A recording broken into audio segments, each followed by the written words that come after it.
Chuck Bednarik is lying on top of a Green Bay Packer. The guy's trying to get up, but Chuck won't let him. The ref's blowing his whistle, the crowd's going insane, and this 35-year-old cement salesman from Bethlehem, Pennsylvania isn't moving. "You can get up now," Chuck says. "This game is over." Here's what's crazy. This wasn't even the play that made Concrete Charlie a larger-than-life mythical figure in NFL history. Back in those days, even the top players, even the players that were making a little bit of money, weren't making enough to support a full family, so they had to have part-time jobs.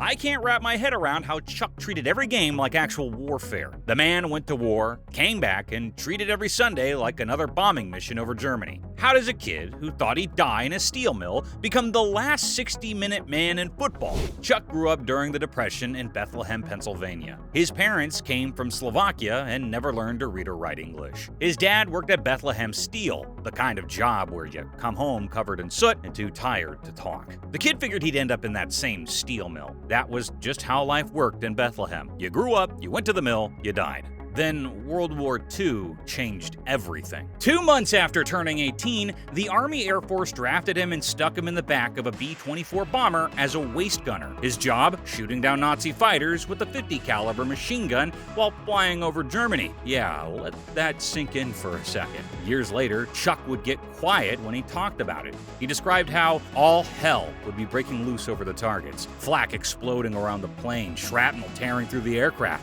enemy fighters swooping in while he fired that machine gun in every direction. He flew 30 combat missions, even got the word mother tattooed on his forearm inside a flower. That way, if his plane went down, they could identify his body. I mean, imagine being that young and already planning for your own death. Chuck put it simply, I was this nice, easygoing kid. All of a sudden, I'm in a war, and people are dying all around me. You grow up quick. When he came home in 45, that nice kid from Bethlehem was different. He became an All-American at Penn, and the Eagles made him the first overall pick in the '49 draft. His signing bonus was $3,000. Sounds crazy, right?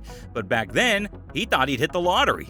He bought a new car for $2,700 and bought a house. Thing is, they benched him his first 2 games. Chuck was so pissed, he went to coach Greasy Neal and said, "Trade me or play me." Neal started him the next day. Chuck never came off the field again. Problem was, that NFL salary didn't go far when he had a wife and eventually 5 daughters to feed. So Chuck did what any tough guy from Bethlehem would do. He got a second job selling cement for the Warner Company during the offseason. Sports writer Hugh Brown watched him play and came up with the perfect nickname. Brown wrote that the Eagles' middle linebacker is as hard as the concrete he sells. And just like that, Concrete Charlie was born. The man went from pouring driveways on Tuesday to crushing quarterbacks on Sunday. Concrete Charlie was already known for crushing people. But this hit was different. It was late in the '60s season, and the Eagles faced the Giants with both teams fighting for first place. In the fourth quarter, Frank Gifford caught a pass over the middle. He's the Giants' golden boy, handsome, talented, married to a movie star. As soon as Gifford turned upfield,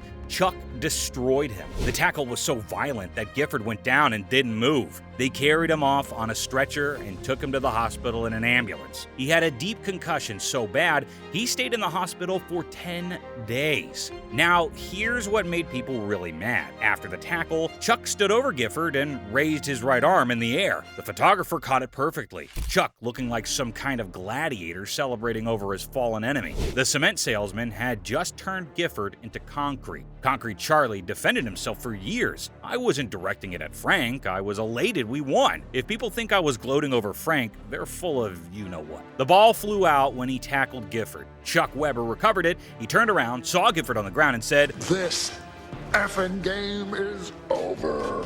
And it would appear by the picture that I'm gloating over him. I wasn't gloating over him. I had no idea that he was there. That photo, Chuck with his arm raised, Gifford motionless on the ground, became the most controversial image in NFL history. Some saw a warrior, others saw a villain, but everyone remembered it. That tackle turned Chuck into a mythical figure. The photo of him standing over Gifford became one of the most famous images in NFL history. People either saw him as the toughest player who ever lived or a dirty player who celebrated injuring an opponent. Other players in the league were straight up afraid of him. Gifford had to temporarily retire from football. He sat out 18 months before finally coming back in '62. Years later, Gifford said, "Chuck hit me exactly the way I would have hit him. with his shoulder. A clean shot. That's football. Chuck loved telling the story for the rest of his life. He'd act out the tackle, the fumble, Chuck Weber falling on the ball. Then he'd always end it the same way, standing tall with his arm raised, saying those same words.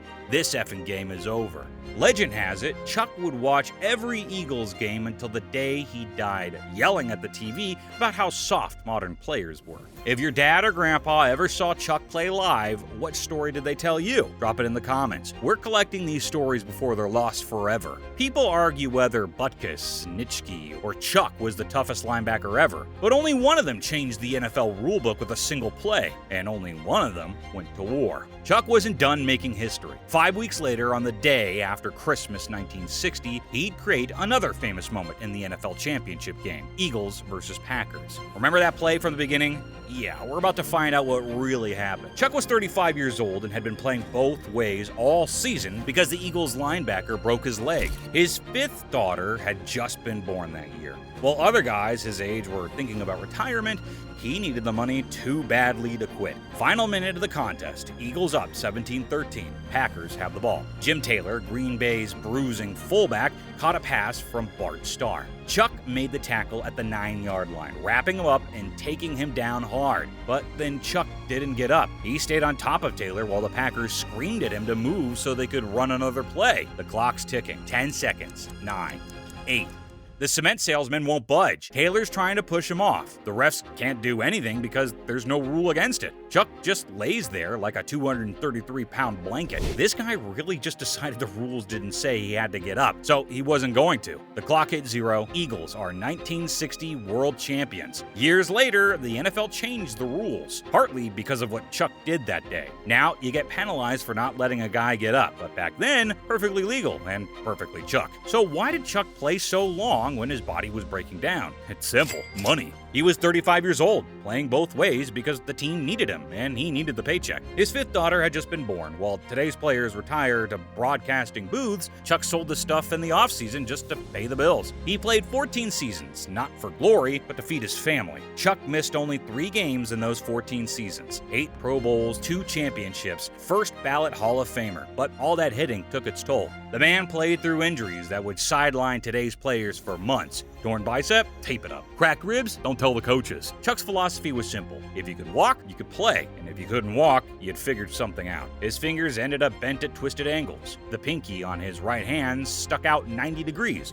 almost like it belonged to another hand. The knuckles were hideously swollen, arthritis in every joint. He'd say it hurt every minute of every day, but he'd say it with this weird pride. Modern players drove him crazy, especially Deion Sanders. He couldn't tackle my wife. He's back there dancing out there instead of tackling people. He'd go on these rants about today's players, called them pussyfoots, said they suck air after 5 plays. He'd get worked up about what they earned for playing one side of the ball, calling it a joke compared to his generation. It's not Iron Man football where you stay on the field for 60 minutes. Everybody were Iron Men, not a bunch of pussyfoots. Get this. He had a point. When's the last time you saw a player go both ways for an entire contest? When's the last time someone played through the kind of pain that would put modern players on injured reserve for a season? Eagles cornerback Tom Brookshire probably put it best. Chuck wasn't made of the same material as the rest of us, I'm sure of that. His teammate Al Wistert called him 75% animal and 25% human being. According to his daughter, he had Alzheimer's at the end,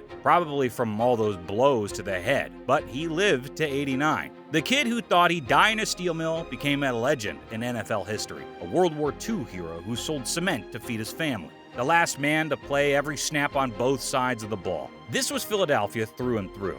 A city built on steel and sweat, where you earn everything the hard way. Chuck wasn't just from Philly. He was Philly. Blue-collar toughness personified. Tommy McDonald used to say if he had a magic wand, he'd make 11 Bednariks. They don't make them like Concrete Charlie anymore. And honestly, they probably shouldn't.